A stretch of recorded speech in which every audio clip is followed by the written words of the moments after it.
નમસ્કાર। આજે આ વિડીયોમાં હું તમને સમજાવીશ કે સીધી સિલાઈ કેવી રીતે કરવી, સપટી કેવી રીતે મારવી, ધારી સિલાઈ કેવી રીતે કરવી, રાઉન્ડ સિલાઈ કેવી રીતે કરવી એ બધું સમજાવીશ। અને આપણે આ જે ક્લાસ છે તે ક્લાસ 1 છે। સિલાઈ કામમાં પહેલું છે, સ્ટાર્ટિંગ કામ આવે તે આ છે। અને જો તમને દોરા પરોવતા ન આવડતું હોય તો દોરા પરોવવા માટેનો વિડીયો અમારી ચેનલ પર અપલોડ કરેલો છે, તે જોઈ લેજો પહેલાં, કારણ કે એ ખાસ વસ્તુ છે, એના વગર સિલાઈ નહીં કરી શકો તમે, તો જોઈ લો। હવે તમને સીધી સિલાઈ કરતાં હું શીખડાવું, જોઈ લો। આ સીધી સિલાઈ કરતાં સમજાવું છું તમને હું કે પહેલાં આ રીતે કપડાને, જો તમારે વાળવાનું હોય કપડું તો આવી રીતે પહેલાં વાળીને આ રીતે સ્ટાર્ટ કરવાનું રહેશે। પણ તેમાં તમારે કપડાને એકદમ સિમ્પલ રીતે નોર્મલ પકડવાનું છે। કોઈ પણ કપડું તમે પહેલી વાર શીખતા હોય એટલે તમને એમ થાય કપડાને પકડી રાખવું, તો કપડાને એટલું બધું જોરથી પકડવું નહીં, એટલે એકદમ સીધી સિલાઈ હાલશે। હવે જો હું તમને સિલાઈ ચલાવીને બતાવું છું, આવી રીતે નોર્મલ કપડાને પકડવાનું, કોઈ પણ એકેય બાજુથી તમારે કપડાને ખેંચી નહીં રાખવાનું। જો ખેંચી રાખશો કે પકડી રાખશો તો આડાવળી ત્રાંસી સિલાઈ થશે। આવી રીતે આ રીતે આડાવળું ક્યાંય પકડવાનું નહીં, જે હું તમને બતાવું છું એ રીતે ક્યાંય આડાવળું પકડવું નહીં, કપડાને વ્યવસ્થિત નોર્મલ ખાલી આઘા પાછું કપડું ન થાય એટલું જ પકડવાનું રહેશે। જેમ કે તમે જોઈ લ્યો, આ સિલાઈ જે હું ચલાવું છું તે આ રીતે એકદમ સીધી સિલાઈ થશે। જો તમારે ધાર વાળવી હોય તો મેં પકડ્યું એ રીતે કપડું પકડવું જોઈએ। આ રીતે એકદમ સીધી સિલાઈ થશે, નોર્મલ જ કપડાને પકડવાનું, એટલે આ ક્લાસ સીધી સિલાઈ થશે। પકડશો તો આડાવળી સિલાઈ થશે।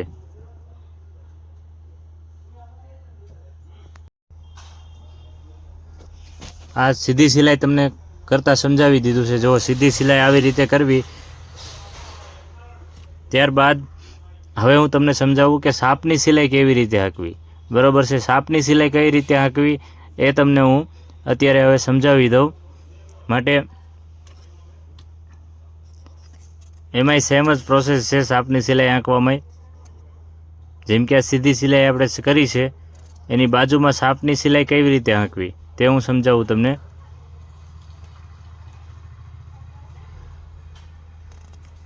તો આપણે કપડાને થોડુંક વાળી અને પહેલી સિલાઈ હું તમને કાપડમાં સાપની લગાવીને બતાવું। પણ જે ધાર છે કાપડની તે સાપની આ સાઈડની, મતલબ કે જે મશીનની અંદરની સાઈડની ધાર હોય સાપની, એ ધારોધાર આ જગ્યાએ કપડાને ધારોધાર રાખવું। અને જેમ મેં તમને સમજાવ્યા તેમ નોર્મલ જ કપડાને પકડવાનું છે, ક્યાંય ખેંચી ન રાખતા, એટલે એકદમ સીધી સિલાઈ થશે। હવે જોઈ લો તમે, આ રીતે સિમ્પલ રીતે સીધી સિલાઈ થઈ જશે। આ સીધી સિલાઈ આપણે એક કરીવાળી છાપની। હવે તમને તેની બાજુમાં બીજી સિલાઈ કરીને બતાવું। જેમ સીધી સિલાઈ જોઈ લો, આ કપડું પણ એકદમ ત્રાસું હતું પણ તો પણ સીધું થઈ ગયું। શું કામ કે આપણે હાથ એવી રીતે રાખતા ફાવી જાય, એટલે કપડું ત્રાસું હશે તો પણ સીધું થઈ જશે। આ એકદમ સીધી ધાર થઈ ગઈ એવી રીતે।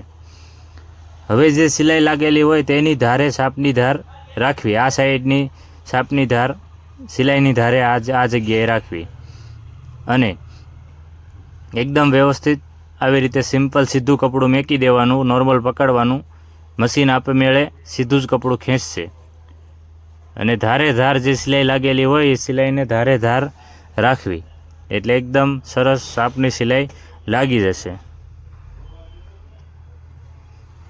જોઈ લો તમે, એકદમ વ્યવસ્થિત સાપની સિલાઈ થઈ ગઈ છે। અને હવે હું તમને સમજાવીશ રાઉન્ડ સિલાઈ કેવી રીતે કરવી। રાઉન્ડ સિલાઈ માટે આપણે આ કપડું લીધું છે, આને થોડોક રાઉન્ડ આપી દેવી, એટલે તમને રાઉન્ડ આપીને હું સમજાવી દઉં। જેમ કે આ રીતે કટિંગ કરીને રાઉન્ડ આપી દઉં છું।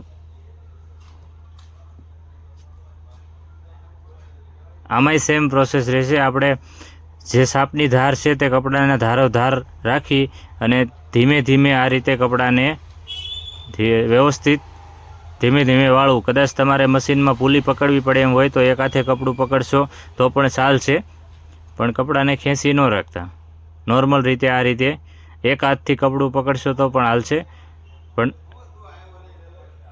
ધીમે ધીમે આ રીતે રાઉન્ડ શેપ થવા દેવાની સિલાઈ. જોઈ લ્યો તમે, 2 સિલાઈ કરી એકદમ વ્યવસ્થિત ચાપની સિલાઈ થઈ ગઈ. રાઉન્ડ હતો તોય પણ હજી હું તમને એક સિલાઈ કરીને બતાવી દઉં. અને આપણી ચેનલ પર ઘણા બધા વિડીયો અપલોડ કરેલા છે સિલાઈ મશીન રિપેરના અને સિલાઈ મશીન સર્વિસના. ઘણા બધા આપણે સિલાઈ મશીનના પ્રોબ્લેમ હોય તેની માટેના વિડીયો અપલોડ કરેલા છે, તો માટે ચેનલ પર વિઝિટ કરી જોઈ લેજો. હવે જોઈ લો તમે, આ એકદમ રાઉન્ડ સિલાઈ સાપની થઈ ગઈ છે. હવે હું તમને ધારની સિલાઈ કેવી રીતે કરવી તે સમજાવું. અને આ જે ધાર છે, ધારની સિલાઈ જે કેવી રીતે કરવી, જુઓ આ જે સાપની અંદરની ધાર છે તેની ધાર કપડું રાખવું, અથવા સોયમાં ખાસ ધ્યાન રાખવી. સોય ધાર ઉપર જ હાલે છે ત્યાં નજર રાખવી, અથવા જો આ ધાર ઉપર તમારે ધ્યાન રાખવી કે એની ધાર કપડાને જવા દેવાનું, એટલે એકદમ વ્યવસ્થિત ધારની સિલાઈ થશે. અને આપણી પાસેથી બધી પ્રકારના સિલાઈ મશીન મળી જશે. જે જોઈએ તે ઓલ ટોટલ સિલાઈ મશીન મળી જશે. તો તમારે રિક્વાયરમેન્ટ હોય તો કહેજો. અને જોઈ લો તમે, આ સાપની સિલાઈ ધારની સિલાઈ એકદમ વ્યવસ્થિત સીધી થઈ ગઈ છે. બરાબર, આ રીતે તમે ધારની સિલાઈ પણ કરી શકો છો.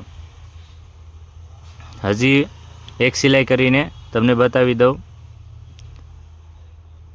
જોઈ લો, એકદમ વ્યવસ્થિત કપડું સિમ્પલ રીતે જવા દો એટલે હાઈ ક્લાસ ધારની સિલાઈ થઈ જશે. જોઈ લો, થઈ ગઈ ધારની સિલાઈ વ્યવસ્થિત. આવી રીતે ધારની સિલાઈ કરવાની રહેશે. અને આપણી પાસે ઓલ ટેલરિંગ મટીરિયલ્સ પણ મળશે. ટેલરિંગ મટીરિયલ્સમાં કોઈ પણ આઇટમ હોય, ફોલ છે, અસ્તર છે, કોકડી, દોરા, સેન, ટોટલ આઇટમ મળી જશે. બધી આઇટમ હોલસેલ એન્ડ રિટેલ ભાવમાં મળી જશે. હોલસેલ એન્ડ રિટેલ બંને આપણે કરીએ છીએ. મશીનમાં પણ એ જ રીતે છે, અને મશીનમાં પણ આપણી પાસે બધી પ્રકારના મશીન હાજર છે. હવે હું તમને સિલાઈ 2 કપડાને જોડવાની સિલાઈ કેવી રીતે કરવી સમજાવું છું. જો આ રીતે ગમે ત્યાં રિવર્સ મારી દેવાનું, એટલે કોઈ સાંધો ખુલે નહીં, એ ખાસ ધ્યાન રાખવાનું. અહીંયાથી રિવર્સ લાગશે, રિવર્સ જે મેં કર્યું એવું રિવર્સ તમારે કરી વાળવું. હવે કપડાને આ રીતે સિમ્પલ રીતે પકડવાનું. બંને ધારને સિમ્પલ પકડવી. જો આ જગ્યા હોય તો બહાર હાથ રાખો, નહીંતર આ રીતે ઉપર હાથ રાખીને તમારે કમ્પ્લીટ કરી વાળવું. આવી રીતે ઉપર હાથ રાખો, અથવા કપડામાં સાઈડમાં જગ્યા હોય તો સાઈડમાં ને આ ધાર આ રીતે પકડજો. આવી રીતે સિમ્પલ પકડીને સાઈડમાં આ જગ્યા વ્યવસ્થિત જોજો. એક જ ધારી આ જગ્યા જવા દેજો, એટલે સિલાઈ એક જ ધારી સીધી થશે. આઘા પાછી આડાવળી સિલાઈ નહીં થાય. ધાર પકડીને હાલશો એટલે ધાર જેટલી જાય છે એટલી જ જગ્યા છોડીને જવા દેજો. આવી રીતે આમાંય સેમ જ પ્રોસેસ છે. સિમ્પલ જ કપડાને પકડજો અને આ રીતે ધારની ધ્યાન રાખીને ચલાવજો. જુઓ, એકદમ વ્યવસ્થિત સીધી સિલાઈ થઈ ગઈ. આ રીતે સીધી સિલાઈ કરી શકો છો એકદમ. હા, વ્યવસ્થિત સિલાઈ થઈ ગઈ. ત્યારબાદ હું હવે તમને સમજાવીશ સિપટા કેવી રીતે લેવા. અને આપણી ચેનલ પર આ હજી સિલાઈ મશીન સિલાઈ કામને લગતો પહેલો વિડીયો છે. બાકી બીજા ઘણા બધા વિડીયો છે, પણ સિલાઈ કામને લગતો પહેલો વિડીયો છે. અને હવે આમાં ઘણા બધા સિલાઈ કામને લગતા વિડીયો આવશે, જેમ કે કટિંગના, ડ્રેસ બનાવવાના, બ્લાઉઝ બનાવવાના, એ રીતે બધી પ્રકારના વિડીયો આવશે. બધી ટિપ્સ એન્ડ ટ્રીક હું તમને સમજાવીશ. તો માટે ચેનલને સબસ્ક્રાઈબ કરી લેજો અને વિડીયોને લાઇક કરી દેજો. અને બેલ આઇકનનું બટન દબાવી દેજો, એટલે ઓલ નોટિફિકેશન તમને મળી જાય. જ્યારે વિડીયો મેં બનાવી ત્યારે તમને વિડીયો સૌથી પહેલાં મળી જશે. હવે હું તમને છીપટા કેવી રીતે લગાવવા તે સમજાવી દઉં. જો આ રીતે હાથ રાખો, આંગળી અને અંગૂઠાને આ રીતે રાખો. જેવડો છીપટો લેવો હોય એવડી જગ્યા રાખજો. મોટો છીપટો લેવો હોય તો આ રીતે મોટી જગ્યા રાખવી, નાનો છીપટો લેવો હોય તો નાની જગ્યા રાખવાની. આવી રીતે કપડાને પકડી ખેંચી અને આ રીતે છીપટો લેવાનો. જેમ કે પડદાનું કામ હોય, સલવાર હોય, પંજાબી સલવાર હોય, તેમાં બધામાં આ રીતે મોટા છીપટા આવે. એટલે મોટા છીપટા લેવા માટે આ રીતે તમારે આંગળી અને અંગૂઠાનો ઉપયોગ કરી આવી રીતે છીપટા લેવા. સિમ્પલ જ છે, ખાલી થોડુંક હાથ પર ધ્યાન દેશો એટલે આવડી જશે. અને અહીંયા ધારની ખાસ ધ્યાન રાખવી, એટલે સિલાઈ આઘા પાછી ન થાય, એક ધારી સિલાઈ થઈ જાય. હવે તમને નાની સપટી લેતા શીખવાડું. નાની સપટીમાં સેમ પ્રોસેસ, નાની જગ્યા રાખવી, હાથ અને આંગળી અને અંગૂઠા વિશે નાની જગ્યા છોડવી. આવી રીતે નાની નાની ચીપટી સિમ્પલ રીતે લઈ શકો છો. ત્યારબાદ તમે સૂયેથી પણ આ ચીપટી લઈ શકો છો. હું તમને સૂયેથી ચીપટી લઈને પણ સમજાવું થોડી વારમાં. આ અત્યારે આપણે આંગળી અને અંગૂઠેથી કેવી રીતે ચીપટી લેવી તમને સમજાવ્યું. હવે જુઓ, આ સૂયેથી આ રીતે ચીપટી લેશો તો થોડુંક જે એમનામ લેતા એનાથી ઇઝી પડશે, પણ તમે જો આંગળી અને અંગૂઠાથી જ ખાલી ચીપટી લેતા શીખી જશો તો તમારે વધારે સહેલું પડશે. બાકી આ રીતે સૂયાની અણી આ રીતે રાખી અને ચીપટી લઈ શકો છો. આવી રીતે જુઓ. હવે એને એકદમ સિમ્પલ રીતે ચીપટા અને ચીપટી લેવાઈ ગઈ. બસ થોડુંક ધ્યાન દેશો એટલે તમને વ્યવસ્થિત આવડી જશે. અને જે પ્રથમ મેં